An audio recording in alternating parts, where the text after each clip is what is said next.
오순절날이 이미 이름이라는 제목으로 하나님 말씀 증거하겠습니다. 우리 1절 말씀에 보면 오순절날이 이미 이르렀다라고 말씀하는데요. 거기에 이미 자는 생략하는 것이 조금 더 이때 당시의 상황에는 맞고요. 이르렀다라고 말하는데 그 이르렀다라는 것은 마치 모래시계를 뒤집어서 그 모래시계가 위에서부터 아래로 거의 다 떨어져서 이제 위에 있는 것이 완전하게 밑으로 내려감을 의미하는 단어예요. 그러니까 시간이 다 됐다. 위에 있는 모래의 한 알갱이까지 이제 밑으로 다 떨어졌다. 그런 의미이고요. 이를테면 12시 정각을 가리키는데 11시 59분 58초, 59초가 되는 그 장면을 묘사하는 단어입니다. 그러니까 아직은 안 이르렀는데 이제 곧 이르게 될 것을 의미하고, 그런데 이것이 지금 우리 시대에 적용할 때는 이 이미라는 단어가 또 의미 있게 적용이 된다고 하겠습니다. 지금 이 시대에 최초의 오순절 보혜사 성령님이 임하셨던 바로 이날이 지금 다 지나고 이제는 이 최초의 보혜사라 일컬어지는 성령님께서 임하셨던 이 오순절이 이미 이르러서 지금 이때까지 왔다라는 것이에요. 이것은 무엇을 말하냐 하면 바로 그 오순절 그날에 예수님께서 약속하셨던 바 성령을 세례로 받겠다라는 거, 예수님이 처음 보혜사이시고 또 다른 보혜사이신 제3위 하나님이신 성령 하나님께서 바로 오순절날 임하게 된 바로 이 사건을 계기로 제자들이 이제 목숨을 걸고 부활의 신앙으로 예수님의 십자가의 죽으심과 부활을 다시 오심을 막 힘있게 죽음을 두려워하지 않고 전하기 시작했다라는 것이에요. 그런 오순절 날이 지금 우리에게도 유의미하게 다가오고 그러한 시대를 살아갔던 제자들의 모습과 같이 지금 우리도 살아가야 된다라는 것을 우리들에게 교훈해주고 계시는 것입니다. 이미 오순절 날이 이르렀음에 이제는 그 오순절 날 성령님을 받고 보혜사 성령의 역사로 모든 복음적 사명을 감당했던 제자들처럼 우리들도 그와 같은 모습으로 살아가야 된다라는 것입니다. 그래서 우리들에게 이 오순절 보혜사 성령의 강림의 역사가 아주 중요한 것을 다시 한번 되새김질하면서 우리의 삶에 속한 모든 문제들을 우리 제자들이 그랬던 것처럼 우리들도 성령의 도우심으로 이겨내는 그런 우리들이 되어야 할 것입니다. 기도도 해주셨는데 우리 산정교회에 속한 모든 성도님들의 삶 속에 말 못할 어려움들과 아픔이 분명히 있어요. 그런 것들을 다르게 해결받을 수가 없어요. 오직 예수 그리스도의 보혈의 충만한 역사와 성부 아버지 하나님의 그 말씀의 충만의 역사와 바로 오순절 보혜사 성령님의 성령 충만의 역사로 해결되는 거예요. 그래서 이것을 성도 교회의 3대 충만이라 그래요. 무슨 충만이라고요? 3대 충만. 어떤 충만이에요? 첫 번째 성부 하나님 아버지의 말씀 충만, 두 번째는 성자 예수 그리스도의 십자가의 보혈 충만, 세 번째는 제3위 하나님 성령 하나님의 성령 충만. 여러분, 이 세 가지 충만이 있어야만 우리 성도님들의 삶 속에 문제가 해결되는 거예요. 성부 하나님의 말씀 충만과 성자 예수 그리스도의 십자가의 보혈의 충만은 바로 제3위 하나님이신 성령 하나님의 성령 충만으로 우리에게 적용이 되는 거예요.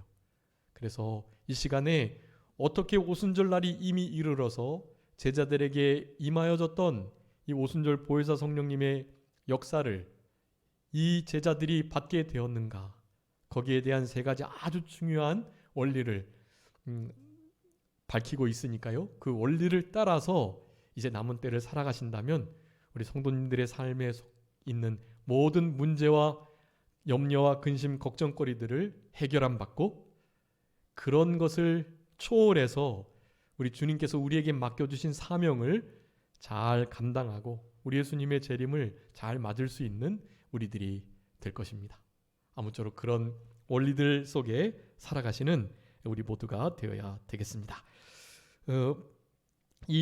여기 오순절이라는 말씀을 지금 이제 제목에도 제가 적고 오순절이라는 이 단어가 처음 2장에 나오는데요. 여러분이 오순절이라는 절기를 좀 분명하게 아셔야 돼요. 예전에 한번 제가 절기를 정리해 드렸는데 다시 한번 기억하시면서 그러니까 먼저 유월절 무교절과 함께 가는데요. 그것은 우리 예수님의 십자가 대속 죽으심을 위한 어린 양으로 이 땅에 오신 것을 기념하는 절기예요. 그래서 성탄절과 구약 성경의 이 유월절 무교절이 맞닿아 있다고 말씀드렸습니다. 그리고 두 번째는 우리 초막절, 장막절이라고도 불리는 그 수장절. 이것은 밀 수확이 끝났을 때를 그러니까 마지막 수확인 거예요. 이게 그래서 마지막 수확한 것을 이제 저장고에 수장하는 바로 그 절기를 기념하는 이것은 이제 신약 시대의 추수감사주일과 이게 맞닿아 있는 거예요. 하나 남은 절기는 바로 맥추절이라고 불려지는 77절, 초실절이라고 말하는 이것이 바로 오순절이에요. 그래서 맥추절, 칠칠절, 초실절 그리고 오순절 이것이 한 절기이거든요. 이것은 무엇을 의미하겠습니까? 이제 초실절이라는 것은 처음 곡식을 거두고 난 다음에 그것을 드리는 거예요. 수장절은 마지막 곡물을 거두었을 때 감사드리는 거고요. 그러니까 이 77절, 오순절, 그 다음에 초실절, 이 맥추절은 두 번째 것은 이제 밀을 거두었을 때이고요. 요거는 보리가 먼저 있기 때문에 보리를 거두었을 때 보리를 대부분 처음 곡식으로 그렇게 바쳤단 말이죠. 그래서 맥추절이라고도 하는 것인데 바로 이것이 이 땅에 지금 현재 신약 시대의 절기로는 부활절과 맞닿아 있는 절기인 것이. 왜냐하면 초실절 처음 곡식을 거둬 하나님께 감사를 드린 것이기 때문에 바로 부활의 첫 열매가 되시는 예수 그리스도를 의미하는 것이기에 바로 부활절과 맞닿아 있다. 그래서 오순절, 맥추절, 칠칠절, 초실절 이것은 부활절과 같고 그 다음에 장막절, 초막절, 수장절 이것은 우리가 흔히 아는 추수감사절과 맞닿아 있고 마지막 유월절과 무교절은 성탄절과 맞닿아 있다. 그래서 여기에 처음 이제 말씀드린 이 오순절과 맞닿아 있는 이 부활의 절기를 의미하는 것이 바로 이 오순절인데 이 오순절날 우리 예수님께서 무엇 하셨다고요? 오순절날 우리 예수님의 처음 보혜사 되시는 사역이 또 다른 보혜사이신 성령님께 이양이 돼서 성령님께서 바로 그날 강림하시게 된 것입니다. 중요한 거예요. 그래서 오순절날이 이르러서 우리 예수님께서 약속하셨던 하나님께로부터 능력이 입혀지는 약속한 바가 이루어지는 바로 그날이 이날이 된 거예요. 이 오순절은 그래서 아주 의미가 깊습니다. 여러분 이 오순절이 언제 처음 지켜졌냐 하면 이스라엘 백성들이 가나안 땅에 들어가기 위하여 애굽에서 나오고 40년이 넘도록 가나안 지경을 가나안 들어가기 전에 광야 지역을 그렇게 배회했어요. 그럴 때는 어떻게 먹고 살았죠? 하늘로부터 만나가, 그리고 메추라기가, 반석에선 물이 남으로 그들이 삶을 영위했던 것이에요. 그런데 바로 가나안 땅에 입성해서 그곳에서 처음 곡식을 뿌리고 그 곡식을 처음에 거두었을 때, 여러분 그때 바로 맥추절, 오순절을 지킨 거예요. 여러분 그래서 이 오순절은 하나님께서 은혜 베푸신 그 처음 사랑을 기억하며 처음 하나님의 약속이 이루어지게 된 바로 그 날을 기념하는 것이 바로 이 오순절이에요. 약속 있는 날인 거예요. 약속이 이루어지는 날. 아주 중요한 의미를 갖고요. 역사적으로는 그런 의미를 가짐과 동시에 출애굽기 19장에 보면 이 이스라엘 백성들이 광야에 머물며 처음 시내산에서 율법을 받았던 때가 바로 그 시점인데, 그 시점은 이렇게 연대를 추적해서 연구해 보면 그 날이 바로 오순절 절기 날짜예요. 그러니까 오순절 날은 하나님으로부터 말씀을 받은 날, 그것을 예표하는 그런 아주 중요한 절기라는 사실을 우리가 기억해야만 합니다. 처음 하나님께서 가나안 땅에 입성하게 하셔서 그 약속을 이루어 주신 바 그 은혜에 감사하는 첫 열매를 드리는 절기, 그리고 하나님의 말씀을 받은 절기, 그리고 이 절기는 6월절로부터 50일이 지난 일요일 날 지켜지는 절기예요. 이게 요한복음의 말씀을 이렇게 살펴보면 우리 예수님께서 6월절 전날 돌아가셔가지고 6월절 십자가의 무덤에 계시다가 6월절 다음 날, 그러니까 안식 후 첫날, 그때의 안식일이 바로 6월절 큰 안식일이었거든요. 6월절과 안식일이 겹치는 날이 큰 안식일이에요. 큰 안식일을 지난 다음에 안식 후 첫날 부활하셨잖아요. 우리 예수님께서 6월절 전날 못 박혀 죽으셨다가 6월절 전날과 6월절과 그 다음날 3일 동안 무덤에 계시다가 부활하신 거예요. 이 안식 후 첫날 부활하신 건데, 그 절기로 그때로부터 7, 7이 49, 제 50일째 되는 날은 역시 안식 후 첫날이 되는 거예요. 그렇기 때문에 이 오순절 날은 일요일이었고, 바로 이 일요일 날 우리 예수님께서 6월절에 죽으셨다가 바로 안식 후 첫날, 첫째 날 주일날 부활하셨고, 그리고 그 이후로 제7주를 지나서 50일째 되는 바로 그 오순절 주의 날, 일요일 날 성령님께서 강림하신 거예요. 여러분 그래서 이 오순절이 이르렀다라는 것이 제목으로 삼고, 이미 이제 이르른 이 오순절이 우리의 심령 속에 아까 그런 의미가 있었다는 것을 역사적으로 또 율법적으로 또 예수님의 이 구원 사역이 완성되고 이루어지는, 약속이 이루어지는 그런 말씀의 성취의 날로 아주 깊은 의미를 갖는다는 것을 기억하시면서 예수님의 이제 다시 오시는 날, 다시 오시는 날을 준비하며 이미 이른, 이미 맞이하게 된 오순절 날을 우리는 늘 기념하면서 그렇게 매일매일이 마치 오순절인 것처럼, 부활절인 것처럼, 매일매일이 6월절, 무교절, 성탄절인 것처럼, 매일매일이 이 수장절, 추수감사절인 것처럼 그렇게 지내셔야 하는 거예요. 그래서 우리는 절기 때만 부활 찬송, 성탄 찬송, 추수감사 찬송 부르는 게 아니고요. 우리는 매일매일 또 매주마다 그런 찬송들을 함께 부르셔야 해요.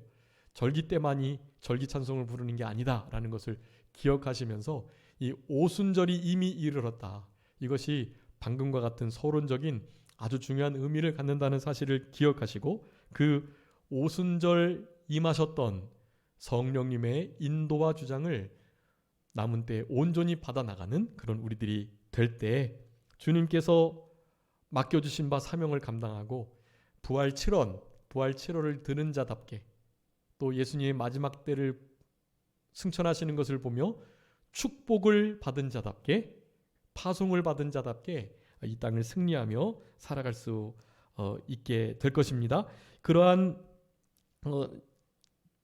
서론적 말씀을 기억하시면서요, 오순절 날이 이미 이르렀다는 사실을 기억하고 오순절 보혜사 성령을 받은 우리들은 어떻게 성령 충만을 받으며 살아갈 수 있을까에 대해서 말씀을 살펴보도록 하겠습니다. 첫 번째는요, 다 같이 한 곳에 모여 있어야 합니다. 오늘은 제가 그 주보에다가 말씀을 안 썼는데요. 왜냐하면 이 세 가지 아주 큰 대지가 중요한 의미를 갖기 때문에 그래요. 다른 때에도 뭐 중요한 의미를 대지가 갖고 있었지만 좀 다른 말씀들이 많이 있으면 너무 복잡해 보이고 안 들어오니까 제가 그냥 대지만 크게 3개 써 두었습니다. 이제 말씀을 들으시면서 옆에 함께 적으시면서 그렇게 말씀을 상고하시는 게 좋을 것 같고요. 어쨌든 이 큰 3가지의 대지를 꼭 기억해 주세요. 먼저 다 같이 한 곳에 모여 있어야 합니다. 오순절 날이 이미 이른 줄 안 우리들은 한 곳에 이제 모여 신앙생활을 하는 우리들이 되어야만 하는 것이에요. 사도행전 1장에 보면 여기는 마가의 다락방이에요. 이곳은 뭐 한간의 학자들은 성전에 있는 뭐 여러 많은 방들 중에 하나였다 그렇게 말하지만 그게 아니고요. 이 마가의 다락방 120명의 문도가 예수님의 어머니 마리아를부터 시작해서 예수님의 동생들 그리고 제자들 그들이 그곳에 모여서 예수님께서 약속하신 그것을 기다리며 예루살렘 성에 머무르라는 그 명령을 순종하면서 이제 곧 권능이 너에게 임하실 것이다. 그러면 너희가 성령으로 세례를 받고 예루살렘과 온 유대와 사마리아와 땅끝까지 이르러서 내 증인이 되겠다 하셨던 그 말씀을 이루게 되는 그것을 소망하면서 그냥 기도에 전무했던 때였다라는 것이 모여서 뭐 했겠습니까? 당연히 기도한 거예요. 물론 이들 안에 두려움이 있었습니다.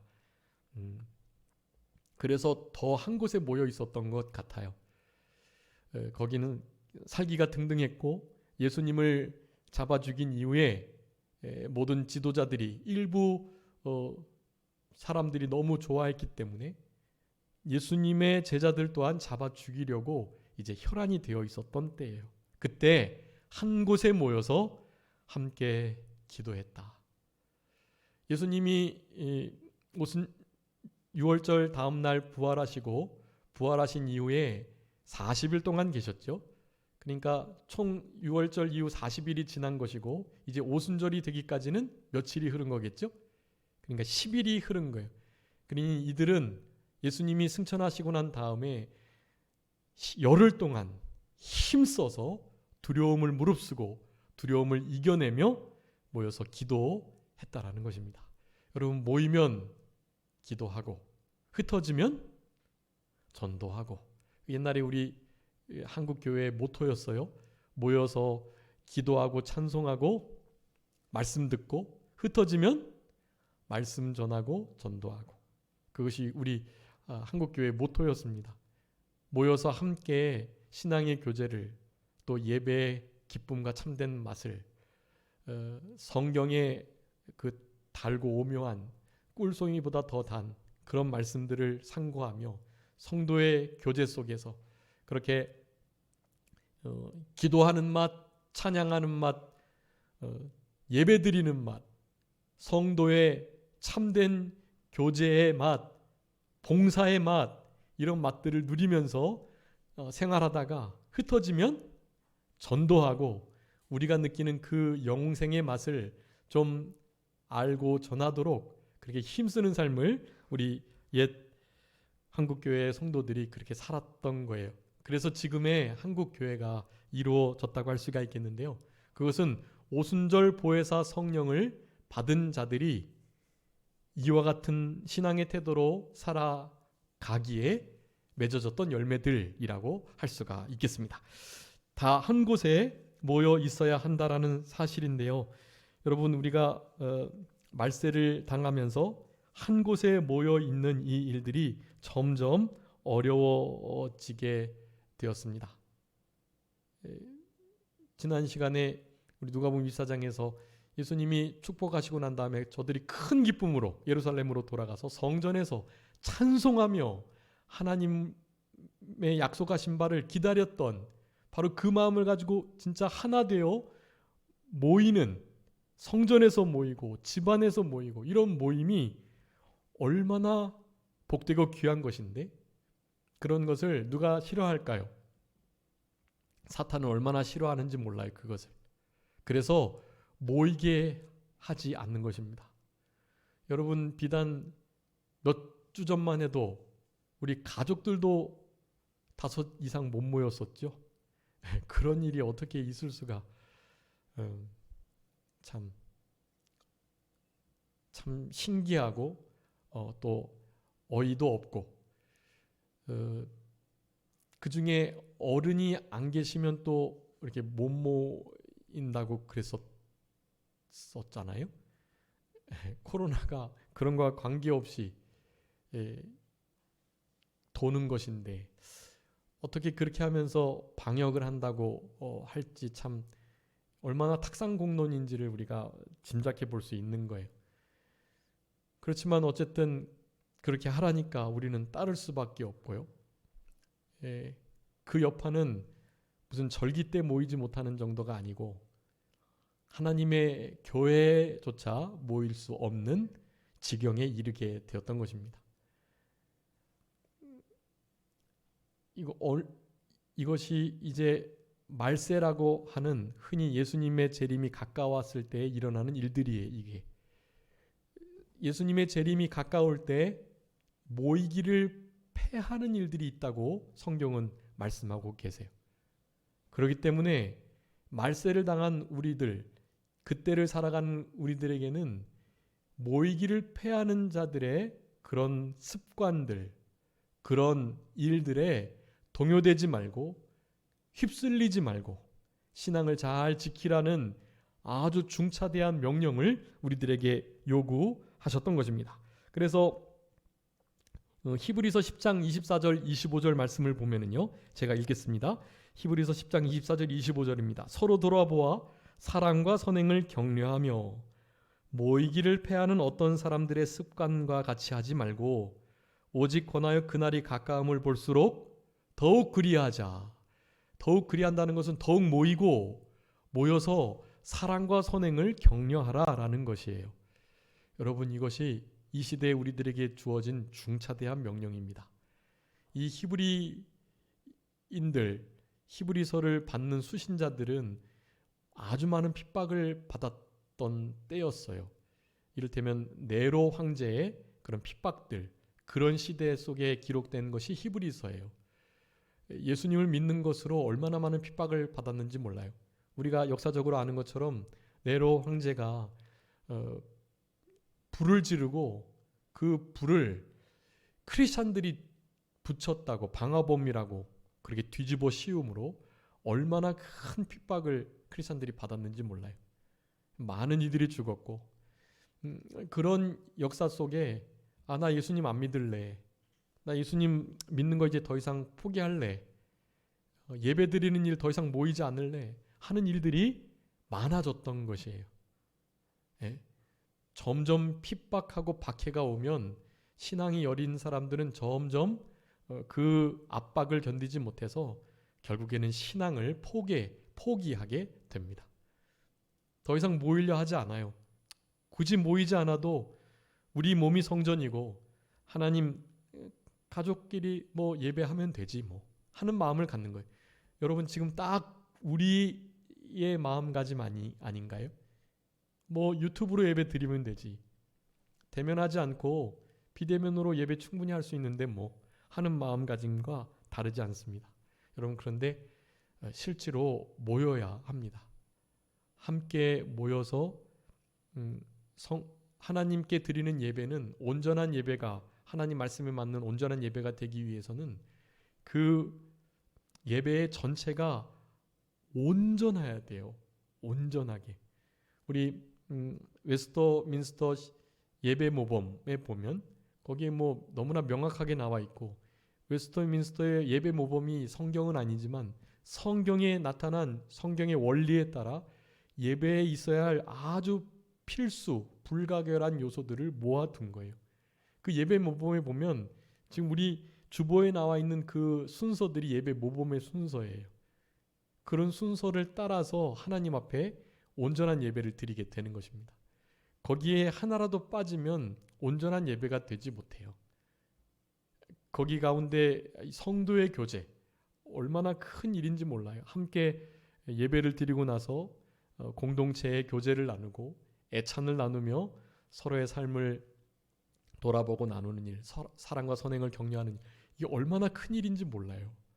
한국교회가 점점 약해지는 것은 이 오한폐렴 코로나19로 인하여서 모이지 못하는 데에 그 큰 원인이 있다고 하겠습니다. 여러분, 그런 일이 있고 난 이후로부터 이제 그런저런 일에 더욱더 우리의 시선이 빼앗김으로 우리 성도님들이 아시는지 모르겠는데 지금 이제 차별금지법, 그리고 평등법, 동성애법, 혐오금지법, 뭐 이런 일련의 법들이 막 계속해서 상정되고 있고 또 계류되고 있고 또 뭐 청원도 있었기 때문에 이제는 그 청원을 힘입어서 이제 꼭 이번 해는 차별금지법을 통과하겠습니다라는 우리 민주당의 그 슬로건을 따라서 막 일사천리로 진행돼 가고 있는 것 같아요. 차별을 금지하는 것을 누가 반대하겠어요? 크리스찬들은 더 차별하지 않으려고 힘쓰고 그런 법을 더 누구보다 잘 지키죠. 이 평등법은 말할 나위 없죠. 누구나 다 평등하게 살아가기를 원하잖아요. 그렇지 않고 그것을 반대하는 이가 누가 있겠어요? 근데 그게 그런 유의 것이 아니에요. 평등을 반대한다. 차별을 금지하는 것을 반대한다. 이런 말을 하는 게 아니에요. 여러분, 우리 이 세계는요, 두 가지 지형이 있어요. 하나는 어둠, 하나는 빛이에요. 하나는 하나님의 나라고요. 하나는 세상 나라고 그래요. 우리나라뿐만 아니라 전 지구, 전 세계가 그렇게 딱 두 진영으로 나눠져 있어요. 무슨 공산주의, 사회주의, 뭐 진보, 보수, 좌파, 우파, 뭐 이런 분류로 나눠지는 게 아니에요. 빛과 어둠, 하나님의 나라와 세상 나라, 마귀의 일과 하나님의 일, 딱 그렇게 두 력이 나눠져 있다니까요. 그래서 어떻게든지 세상 나라는 다른 건 관계없어요. 교회, 하나님의 나라라 일컬어지는 빛된 세계를 어두움으로 잠식하려고 그래요. 여러분, 지금 1년에 일어나는 여러 법들은 그런 의미의 법들이에요. 그러니까 이것을 무슨 정치적으로, 무슨 정치 성향으로 이것을 판단하셔서는 안 돼요.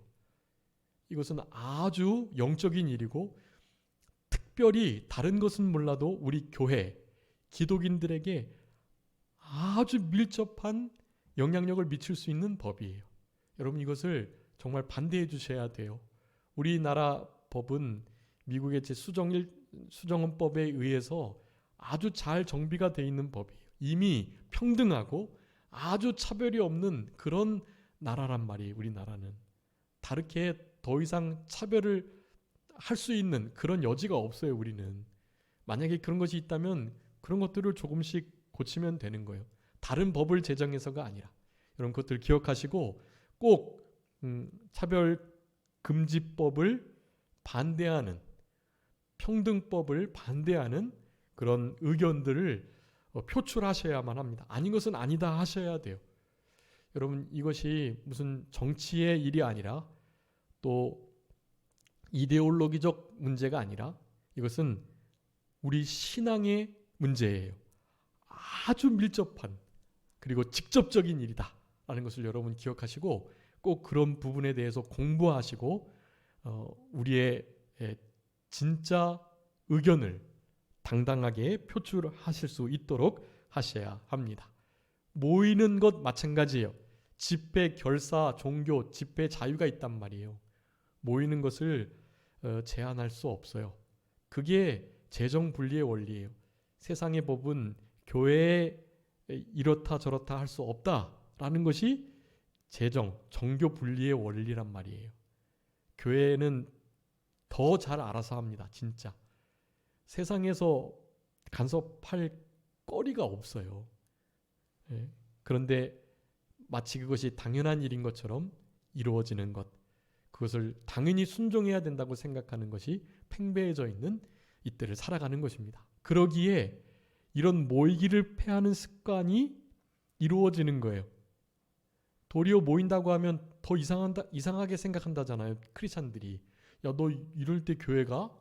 그러면서 교회 가는 것을 너무 멸시하듯 쳐다보고 정말 막 미개인 보듯이 본다는 거예요. 이 시국에 교회를 가? 하면서 야, 나는 다 유튜브로 보는데, 나는 장로인데, 나는 권사인데도 난 유튜브로 봐 예배. 예배를 드린다고도 안 하고 예배를 본다 그래요. 예배가 무슨 쇼도 아닌데 예배를 본대요. 야, 너도 예배를 유튜브로 봐. 예배를 왜 봐요? 예배를 드려야지. 예배는 이곳에 몸을 드리고 물질을 드리고 시간을 드리고 나의 온 인격을 들여서 하나님께 바치는 행위예요. 유튜브로는 그 일이 정말 어려워요. 많이 어려워요. 이렇게 거룩한 성전에서 거룩한 분위기 안에 또 사실은 참된 거룩함으로 예배를 드리기가 어려워요. 그런데 하물며 유튜브로 드리는 일이야 오죽하겠어요. 그건 정말 어려운 일입니다.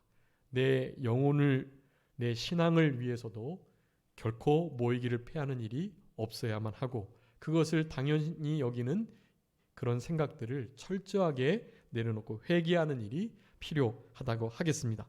여러분 다 같이 한 곳에 모여 있을 때 성령 충만의 역사를 경험할 수 있다.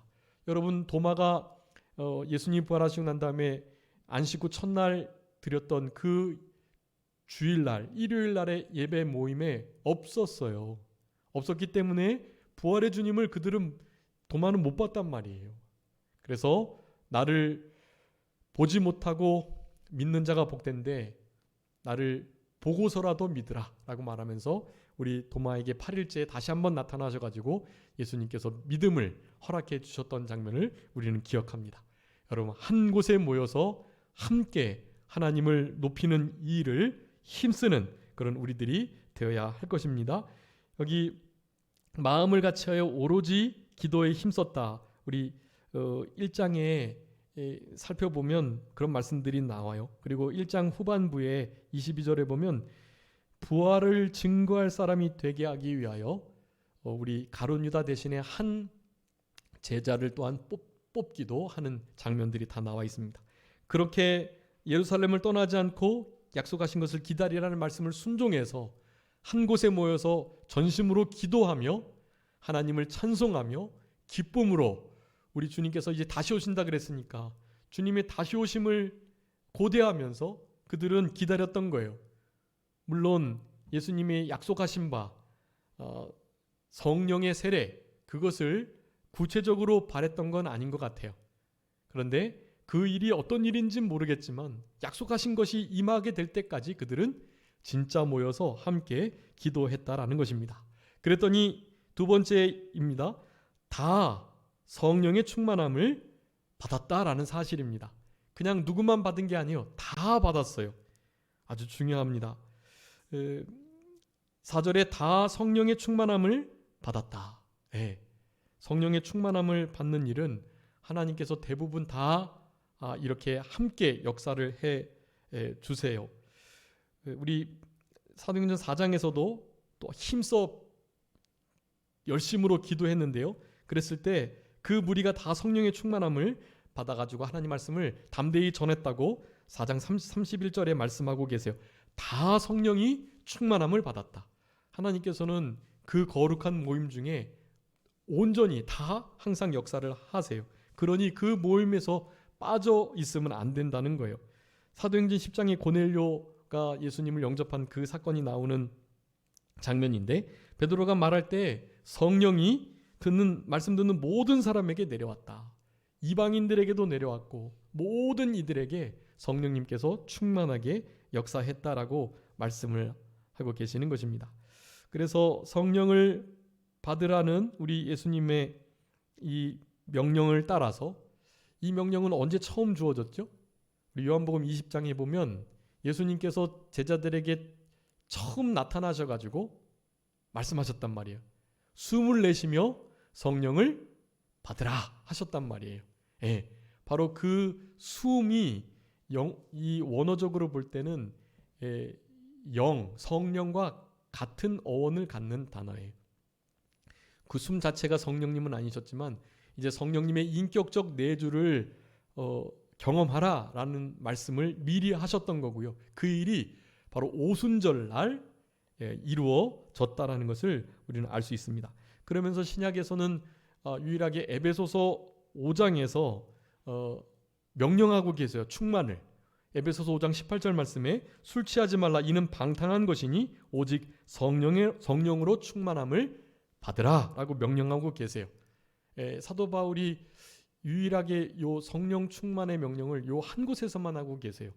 근데 사도 바울은 성령 충만을 무슨 가득 차고 충만케 되고 넘치고 이런 표현보다는 성령님을 인격적으로 만나고 그 성령님을 계속해서 따르고 그분의 명령을 듣고 지배받고 인도받는 것을 말하고 있어요. 그래서 로마서 8장에 보면 여러 곳에서 하나님의 영, 그리스도의 영으로 인도함을 받는 자가 진짜 하나님의 사람이다.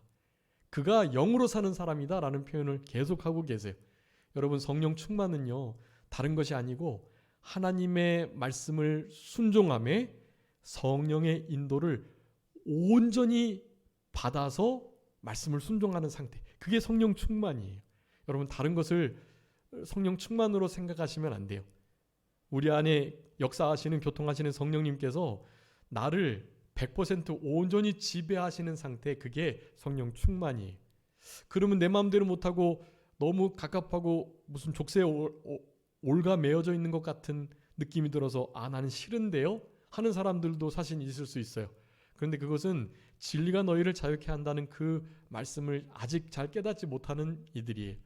성령의 주장과 인도를 받으면 그것만큼 참 자유가 없어요.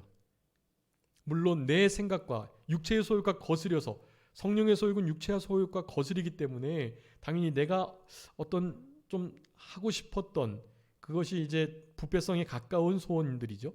그런 소원들과 성령님의 인도가 부딪혀가지고 갈등도 하고 이렇게 하고 싶은데 이렇게 해야 되나 하는 생각을 가질 때도 있지만 그런 갈등마저도 하나님 앞에서 얼마나 큰 기쁨으로 변화되는지 몰라요. 성령의 충만을 따라 인도하심을 온전히 받으면 정말 참된 자유를 누리며 살아갈 수 있게 되는 것입니다.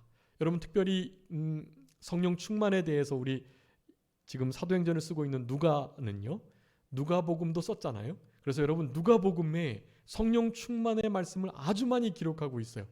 누가복음 1장에서 세례 요한이 복중에서 성령 충만했다. 세례 요한의 어머니 엘리사벳, 그 아버지 사가랴, 그들이 성령 충만했다고 아주 분명하게 성령 충만을 기록하고 있어요. 그리고 난 다음에 바로 예수님을 이제 영접하게 되는 시몬이라는 아주 중요한 인물이 있어요.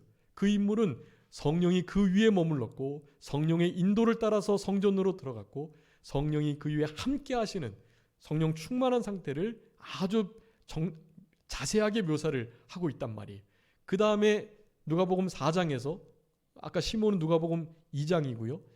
세례 요한과 그 아버지 어머니는 1장이에요. 1장, 2장 거기서 성령 충만을 아주 강하게 강조하고 있고 4장에서 예수님 또한 성령이 충만하신 것에 대해서 말씀해주고 계세요.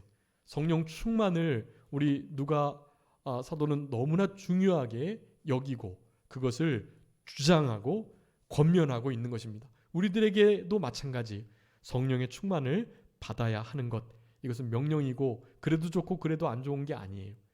성령 충만을 받지 못하면 그 무엇인가엔 충만을 받게 됩니다. 무엇에 충만을 받을까요? 내 욕심, 사탄 마귀, 거기에 인도를 받게 돼 있어요.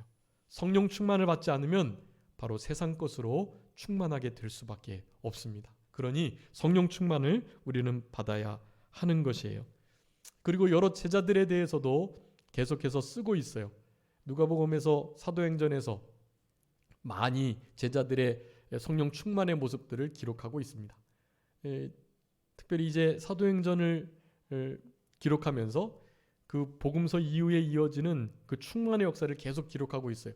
누가 가장 먼저 성령 충만의 역사를 경험했냐면 제자들인데, 특별히 베드로가 성령 충만했다는 말씀을 몇 번 기록하고 계세요. 그리고 7 집사 중에 하나인 스데반 집사님, 착한 사람이고 성령이 충만한 자였다. 성령 충만한 자들이 제자로서 살아갈 수 있게 되는 것입니다. 위로의 권위자 바나바 역시 성령 충만한 이였고요.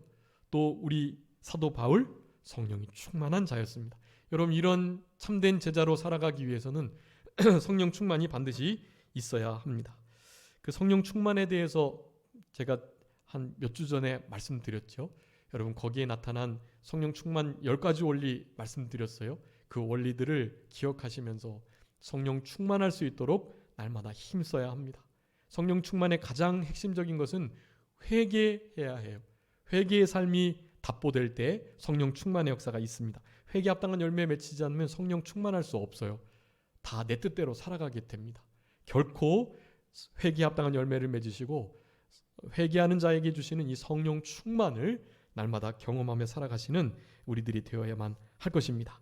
그러면서 그런 성령 충만의 역사로 말미암아서 이제 세 번째 이런 모습이 나타납니다. 성령님께서 말하게 하심을 따라 말하는 역사가 있는 것이에요. 여기 성령님을 우리 2절 3절에서 특별히 4가지로 묘사하고 있어요. 크게는 2가지인데요. 바람과 불. 바람은 아까 말씀드렸던 것처럼 그 호흡, 숨과 함께 영, 성령을 의미하는 어원적 동일성을 가지고 있어요. 그래서 당연히 바람으로 임하셨다라고 성령의 역사를 표현할 수 있습니다. 당연히 성령이 바람이 아니고 불이 아니에요. 혀가 아니에요. 그렇지만 그와 같은 상징으로 우리 하나님은 역사하신다. 우리 요한복음 말씀에 보면은요, 우리 성령님께서 역사하실 때 특별히 중생케 하시는 역사를 이루시는데, 마치 바람이 임의로 불어서 어디로부터 불어와서 어디로 가는지를 모른다라는 표현을 하고 계세요. 요한복음 3장에서. 그래, 우리 성령님의 역사가 급하고 강한 바람과 같다라는 것은 하나님의 절대 주권적 역사로 주도적인 성령의 뜻대로의 일을 하심을 나타내는 것이에요.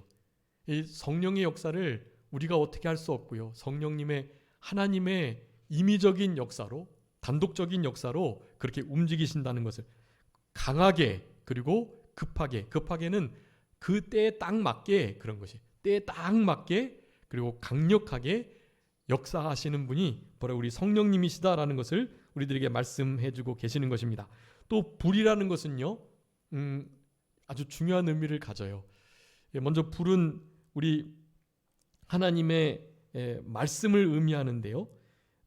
출애굽기 24장 17절에 여호와의 영광이 이스라엘 자손 위에 맹렬한 불같이 보였다라고 말씀하면서 여호와의 말씀을 허락하실 때 이 불로 묘사를 하십니다. 예레미야 5장 14절에서도 내가 내 입의 말이 나의 말이 불이 되게 하겠다, 그렇게 표현하고 계세요. 나의 말씀이 불이 되게 하시겠다. 우리 예수님의 반석 위에 나무와 풀과 짚으로 공력을 쌓으면 불로 그 공력을 시험할 때 타지고 마는 거예요. 불은 하나님의 말씀을 상징하는 거예요. 우리 성령님은 말씀대로 역사하시는 분이시라는 것을 나타내고 계시는 것이고요. 그런데 불이 몇 가지 특징이 있잖아요. 먼저는 아주 뜨겁습니다. 우리에게 뜨거운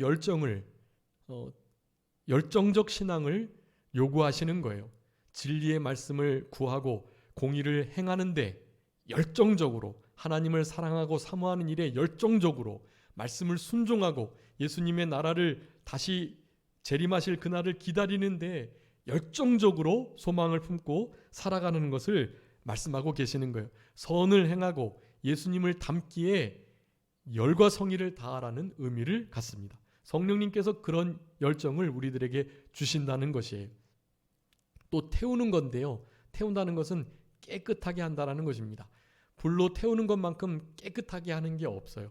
그래서 불이라는 것은 깨끗게 함, 태움을 또한 의미한다고 할 수가 있겠고요. 또 밝혀주지요. 예, 우리의 하나님 말씀이 우리의 등불이 돼가지고 우리의 앞길을 인도해주는 그런 밝혀주는 역할을 해주십니다. 성령으로 말미암아 우리가 눈이 떠지고 밝아지는 거예요. 성령의 충만함을 받아야 하는 중요한 의미가 있다라는 것입니다. 또 힘이 있죠. 우리 화력 발전, 화력이 얼마나 큰 힘이 있기 때문에 그것으로 말미암아 실제적인 힘을 이 화력을 통해서 생산해낼 수 있는 거예요. 성령의 능력이 있다는 것을 말하는 것입니다. 마지막으로는 5번째인데요. 이것은 전파하는 힘이 있는 거예요. 이 불은 이렇게 번져갑니다. 번져가. 전파성을 의미하는 것이 성령의 역사, 하나님의 나라 점점 확장되고 또 커져가는 것을 우리들에게 말씀해주고 계시는 것이에요. 그런 불과 같은 역사로 우리들에게 하나님의 뜻을 나타내 주시고 하나님의 뜻을 이루는 일을 가능케 하신다라는 것이에요. 근데 그 불에 혀같이 갈라진다 그랬어요. 이 혀는 또 2가지 중요한 의미가 있는데요. 말을 하고 맛을 보는 거죠. 맛을 보게 하는 거예요. 혀가 없으면 맛을 느낄 수가 없어요. 맛은 아까 말씀드렸던 성도의 참된 교제의 맛, 찬양, 기도, 예배의 맛, 말씀 읽는 맛, 전도하는 맛, 이런 모든 맛을 의미하는 것이 성령님께서 그런 맛을 우리들에게 허락해 주시는 것입니다. 또 말하게 하는 것이 이 혀지요. 말을 하는 것은 성령님께서 우리의 말을, 혀를 주장하게 하셔서 예수님의 하셨던 말씀들, 그 말씀들을 전하게 하는 말씀들, 이런 말씀들을 우리로 하여금 이루게 하십니다. 전도하는 것은 우리의 지혜의 말로 하는 것이 아니고 성령과 능력과 큰 확신으로 하는 것이라고 고린도서 2장, 데살로니가전서 1장 5절에 말씀하고 계세요. 우리의 힘으로 전도하는 거 아닙니다. 불의 혀같이 역사하시는 성령의 능력을 힘입어서 우리는 전도를 하게 되는 것이에요. 그런 혀의 역사, 그런데 그 혀가 어떻게 됐다고요? 갈라진다고 하죠. 갈라지는 것은 쪼개다, 나누다는 것이에요. 거룩한 것과 속된 것, 참된 것과 거짓된 것, 의와 불의, 하나님의 나라와 땅의 세계, 하나님의 역사와 마귀의 역사, 신령한 것과 육에 속한 것, 이것을 나누는 역사를 성령님께서 하신다라는 거예요. 진리와 비진리, 참된 것과 거짓을 성령님께서만이 나누실 수 있다라는 것입니다. 이러한 말씀들을 우리들에게 주시고자 급하고 바람과 같은 불의 혀같이 갈라지는 것이 제자들에게 임했다라는 것입니다. 여러분, 이와 같은 영적인 원리가 우리의 삶 속에 충만히 임하도록 성령 충만을 사모하시고 성령 충만을 받아 나가시는 그런 우리 모두가 되셔야 되겠고, 성령의 역사를 사모하시고 기대하시면서 그렇게 살아가셔야 성령님께서 진짜 함께 해주시고 우리와 동행해 주시고 우리에게 힘과 능력을 더해 주시는 것입니다. 그럴 때 성령의 열매가 맺히고 부활 7원을 받은 자답게, 예수님의 재림을 소망하는 자답게 이 땅을 살아갈 수 있게 되는 것입니다. 그 성령님을 보혜사라고 부르는데 돕는 자란 뜻이에요. 대신 싸워주시고 보호해주시고 인도해주시고 상담해주시고 말씀해주시는 그분, 성령님의 인도와 주장을 따라서 보혜사 성령 충만함을 늘 맛보고 누리며 살아가시는 우리 모든 성도님들의 삶이 다 되셨으면 좋겠습니다. 잠깐 기도하겠습니다. 살아계신 우리 아버지 하나님, 감사합니다.